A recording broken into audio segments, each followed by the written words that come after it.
6월 3일에 재보궐선거가 있죠. 언뜻 보면 그냥 빈자리 몇 개 채우는 평범한 선거 같은데 이게 지금 판이 어마어마하게 커지고 있습니다. 그래서 이번 시간에는 이 선거가 왜 그냥 보궐선거가 아니라 미니 총선이라고까지 불리는지 그 속사정을 한번 제대로 파헤쳐 보겠습니다. 네, 바로 이 질문이 오늘 이야기의 핵심입니다. 아니, 그냥 국회의원 빈자리 채우는 선거가 어떻게 전국적인 관심을 받는 미니 총선이라는 거창한 이름까지 얻게 된 걸까요? 그 답은 바로 다음에 나옵니다. 바로 이 숫자 17 때문입니다. 네, 맞아요. 무려 17곳. 이번 재보궐선거에서 새로 국회의원을 뽑을 수 있는 지역구가 최대 17곳에 달할 수 있다는 건데요. 와, 보궐선거 치고는 정말 역대급 규모라고 할 수 있죠. 아니, 그럼 도대체 왜 이렇게 많은 국회의원 자리가 그것도 한꺼번에 비게 된 걸까요? 그 이유가 좀 복합적인데 지금부터 차근차근 짚어보겠습니다. 경로를 보면 크게 두 가지로 나눌 수 있어요. 첫 번째는 법을 어겨서 의원직을 잃는 경우고요. 두 번째는 6월 3일에 같이 치러지는 지방선거에 나가려고 스스로 의원직을 내려놓는 경우입니다. 의원직을 잃은 이유들을 좀 구체적으로 들여다보면요. 선거 캠프 관계자가 여론조사를 왜곡했다거나 재산을 줄여서 신고했다거나 불법 대출 혐의로 유죄 판결을 받는 등 사연도 참 다양합니다. 근데 여기서 진짜 중요한 포인트가 하나 있어요. 바로 이런 이유로 생긴 빈자리 대부분이 더불어민주당 의원들의 지역구라는 점. 이 사실이 나중에 엄청난 갈등의 불씨가 됩니다. 그리고 또 하나의 변수, 바로 이 날짜 4월 30일입니다. 현역 의원들이 만약에 시장이나 도지사 같은 자치단체장 선거에 출마하고 싶잖아요. 그러려면 늦어도 이날까지는 사퇴해야만 본인 지역구 보궐선거가 6월 3일에 같이 열릴 수 있거든요. 그러니까 이 날짜를 기점으로 사퇴하는 의원들이 줄을 이으면서 선거판이 더 커지고 있는 거죠. 자, 이렇게 판이 커지니까 정치권의 거물들이 슬슬 움직이기 시작했습니다. 이번 재보궐선거를 복귀 무대로 삼으려는 거죠. 언론의 스포트라이트가 집중될 수밖에 없겠죠? 먼저 국민의힘의 한동훈 전 대표가 있습니다. 총선 패배 이후에 잠시 물러나 있었는데 이번에 복귀할 거라는 예상이 많고요. 그 유력한 지역으로는 부산이 꼽히고 있습니다. 한 전 대표가 직접 이런 말을 하기도 했어요.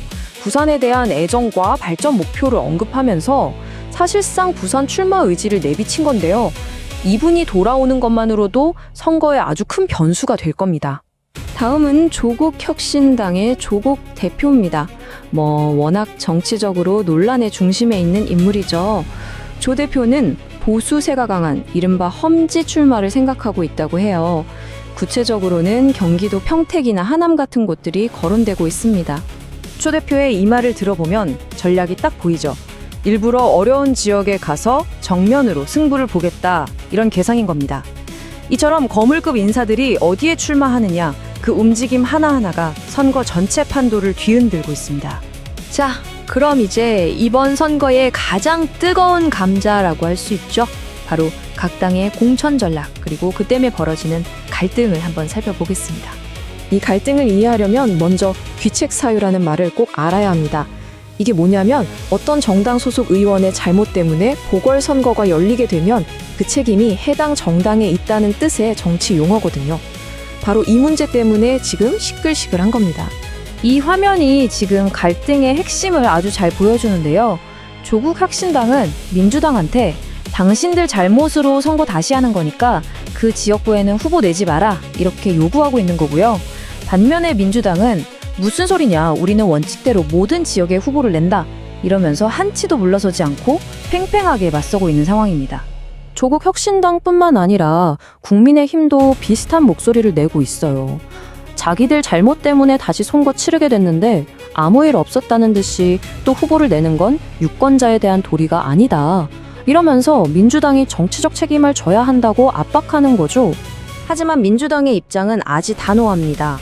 정청래 최고위원의 이 발언에서 볼 수 있듯이 단 한 석도 포기할 수 없다는 강경한 태도를 보이면서 전면전을 예고하고 있습니다. 이러다 보니까 야권 연대에 금이 가는 거 아니냐, 이런 우려까지 나오고 있는 실정입니다. 그럼 이 미니 총선이 도대체 왜 이렇게 중요한 걸까요? 단순히 국회의원 자리 몇 개 더 차지하는 것, 그 이상의 의미가 걸려있기 때문입니다. 핵심을 정리해보면 이렇습니다. 첫째, 이번 선거는 앞으로의 정치 지형을 미리 가늠해 볼 수 있는 중요한 시험대 역할을 합니다. 둘째, 선거 결과에 따라서 국회 권력 구도가 어떻게 바뀔지 보여주는 예고편이 될 수도 있고요. 셋째, 한동훈, 조국 같은 인물들이 국회에 들어오게 되면 각 당의 리더십 자체가 흔들릴 수 있습니다. 그리고 마지막으로 같은 날 치러지는 지방선거랑 서로 영향을 주고받으면서 생각지도 못한 결과를 만들어낼 수도 있다는 점이죠. 그러니까 결국 이번 선거는요, 앞으로의 정치 국면에서 누가 주도권을 잡느냐를 결정하는 아주 중요한 기세 싸움의 성격이 굉장히 강하다고 볼 수 있습니다. 6월 3일, 우리는 단순한 보궐선거 그 2, 3의 의미를 가진 아주 중요한 정치 이벤트를 지켜보게 될 겁니다.